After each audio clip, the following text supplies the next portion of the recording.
বেনামি এবং মোদি অমিত শাহর মতো এত বাজে স্বৈরাচারী নেতা আমি জীবনে দেখিনি।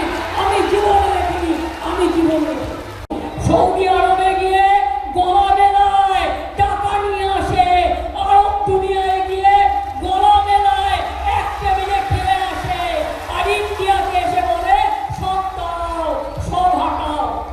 দুমুখ নীতি বিচারিতা চলবে না। তোমরা ভোট কাটারি, স্বৈরাচারী, অত্যাচারী, মহিলা বিদ্বেষী, ছাত্র বিদ্বেষী, যৌবন বিদ্বেষী, আদিবাসী বিদ্বেষী, তপশিলি বিদ্বেষী, কৃষক বিদ্বেষী, লজ্জা করে না? আগুন মালা নিয়ে ঘুরছে, বলুন ক্যাসেট মালা নিয়ে ঘোরো। ভোটের দিনক্ষণ এগিয়ে আসতেই একের পর এক হেভিওয়েট মিটিং মিছিল বর্তমানে নিত্য পথের সঙ্গী। ভবানীপুর বা পানিহাটি প্রার্থীর লড়াই যতই জোরদার হোক না কেন, জোড়া ফুলের সব কেন্দ্রই তার শক্ত ঘাঁটি, তা প্রমাণ করলেন মমতা। এবারে ঘাটাল সাংগঠনিক জেলার ডাকে চন্দ্রকোনা বিধানসভার তৃণমূল কংগ্রেস প্রার্থী সূর্যকান্ত দোলয়ের সমর্থনে চন্দ্রকোনার চরকডাঙ্গা মাঠে বিশাল জনসভার উপস্থিত হয়েছিলেন মুখ্যমন্ত্রী মমতা বন্দ্যোপাধ্যায়। চন্দ্রকোনার সভামঞ্চ থেকে মমতা বন্দ্যোপাধ্যায় বলেন, আজকে আমি সকালেই সংবাদপত্রে ছবি দেখছিলাম, যাদের নাম বাদ গেছে তারা কিভাবে লাইনে দাঁড়িয়ে আছে। চন্দ্রকোনার সভা থেকে এভাবেই করুণা প্রকাশ করেন মুখ্যমন্ত্রী মমতা বন্দ্যোপাধ্যায়। এরপরে তিনি বলেন, মা বোনেরা আমাদের মাথায় সিঁদুর পরে দাঁড়িয়ে রয়েছে, আদিবাসী ভাই বোনেরাও দাঁড়িয়ে রয়েছে, সংখ্যালঘু মা ভাই বোনেরাও লাইনে দাঁড়ানো, তা দেখে তিনি নিতান্তই কষ্ট প্রকাশ করেন। পশ্চিমবাংলার মানুষ নাম কেটে দিয়ে বিহার, রাজস্থান, অরুণাচল প্রদেশ, উত্তরপ্রদেশ থেকে ঢোকাচ্ছে, এভাবেই বিজেপিকে তোপ দাগেন মমতা। এর পাশাপাশি এই মঞ্চ থেকেই একের পর এক বিরোধীদের দিকে আঙুল তুলতে ছাড়েননি তিনি। আজকের হুঙ্কার ছিল এটাই যে তৃণমূল এখন সমুদ্র, এক একটা ঢেউয়ে বিজেপিকে আছড়ে দেবে। পাশাপাশি প্রোগ্রাম শেষে আদিবাসী মহিলাদের সঙ্গে নিজের গাওয়া গানে নাচের ছন্দে পা মেলালেন মুখ্যমন্ত্রী তথা তৃণমূল সুপ্রিমো মমতা বন্দ্যোপাধ্যায়। ভোটের আগে এমন হাই ভোল্টেজ মিটিং চন্দ্রকোনার মানুষের কাছে একটা আলাদাই অক্সিজেন, তা বলাই বাহুল্য। শপথ নেই আমাদের শপথে, আমাদের অঙ্গীকারে, আমাদের শপথের অঙ্গীকারে সূর্য শিখা জ্বলবে, আমাদের সংগ্রাম চলবে। বিজেপি জেনে রেখো, সূর্যের খুব তাপে ছোট্ট একটা জলাশয়ের জল শুকিয়ে যেতে পারে খরায়, কিন্তু সমুদ্র কখনো শুকায় না। তাই মনে রেখো, এটা শ্রীকৃষ্ণের কথা বলে গেলাম। তৃণমূল এখন সমুদ্র কিছু করতে পারবে না, এক একটা ঢেউয়ে আছড়ে দেবে, আছড়ে দেবে, আছড়ে দেবে।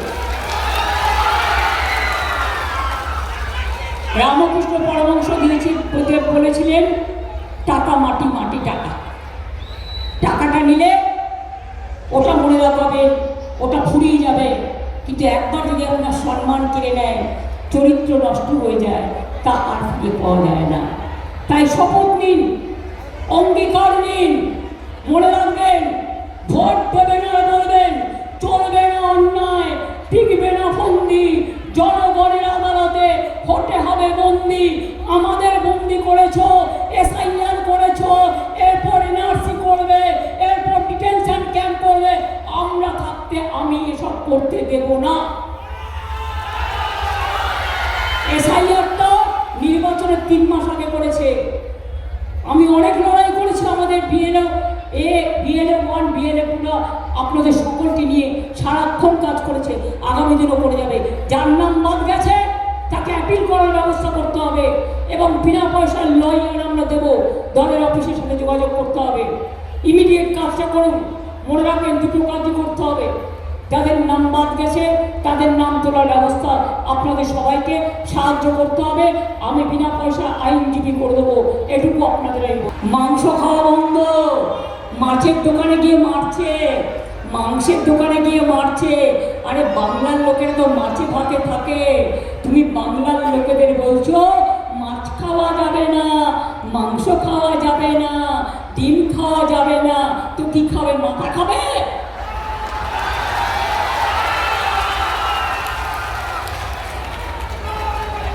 তাই বলে যদি দিতে আসে ছাপ্পা, মনে রাখবেন ওটা ওদের ধাপ্পা।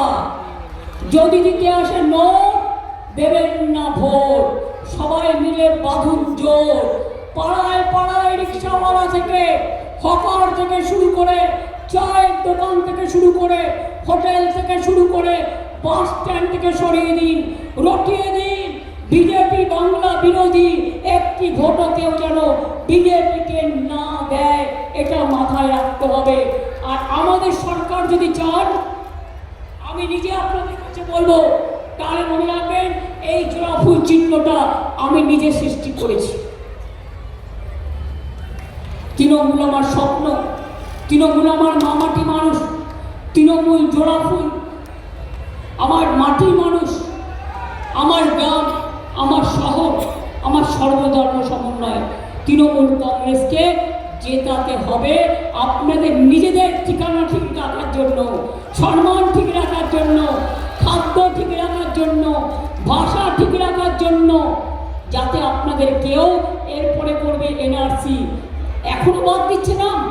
তার মানে আপনার ভোটার লিস্টের নাম থাকলেও আপনি জানেন না ভোটের দিন আপনি ভোট দিতে পারবেন কিনা। এখনো চক্রান্ত চলছে। আজকে আমি বেরোবার আগে স্ট্রং লেটার লিখে এসেছি। বিচারের জন্য কোথায় যায়নি। মানুষ যদি বিচার না পায়, সেই দেশটা ধ্বংস হয়ে যায়। রবীন্দ্রনাথ ঠাকুর লিখেছিলেন, বিচারের বাণী নীরবে নিভৃতে কাঁদে। আমি তাকে কোট করে বলি, নাগিনীরা চারিদিকে ফেলিতেছে বিষাক্ত নিঃশ্বাস, শান্তির ললিত বাণী শুনাইবে ব্যর্থ পরিহাস। যাবার আগে তাই বিদায় বলবো না, বিজেপিকে বিদায় দেবো।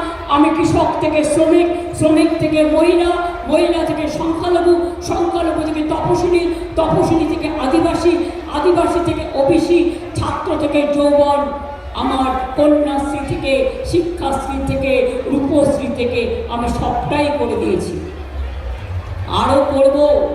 আমার কাজ হচ্ছে মানুষের সেবা করা। শ্রীকৃষ্ণ বলেছিলেন কর্মই ধর্ম।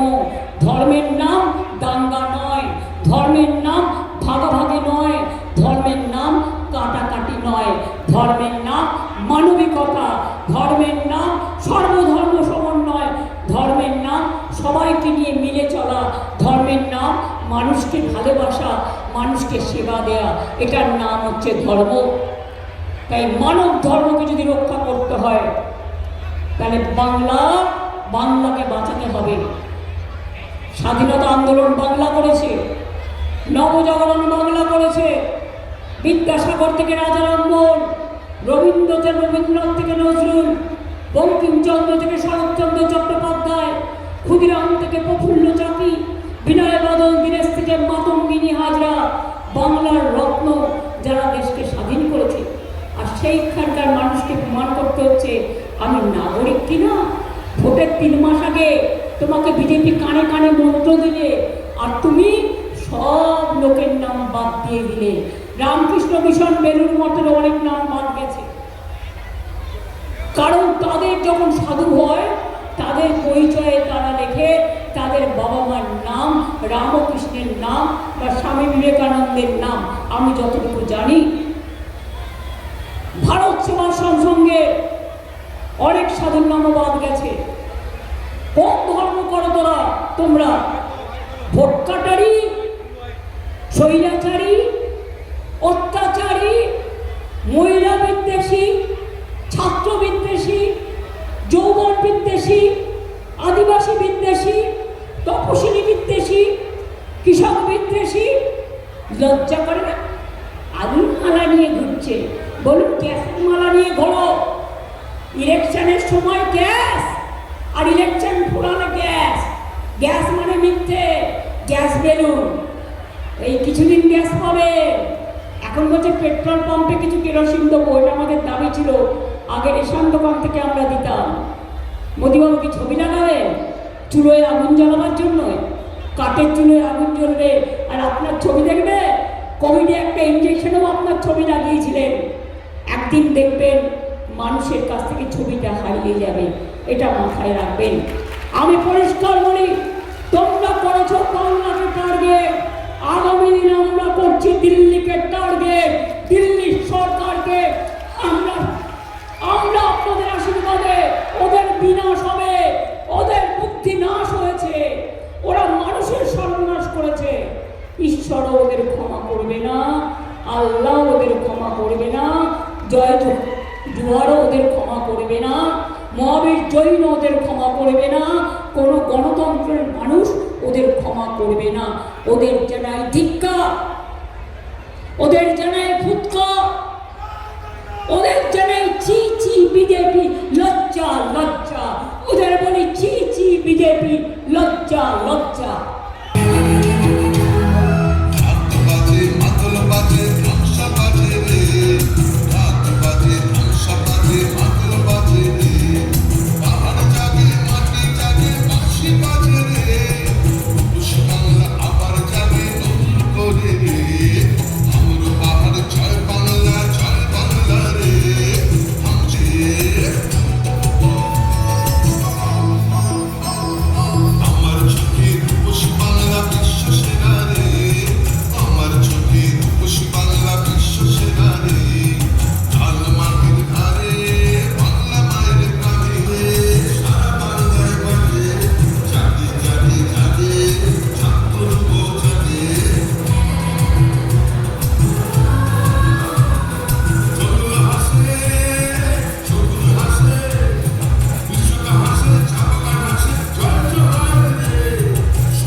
নোবেল বাংলা।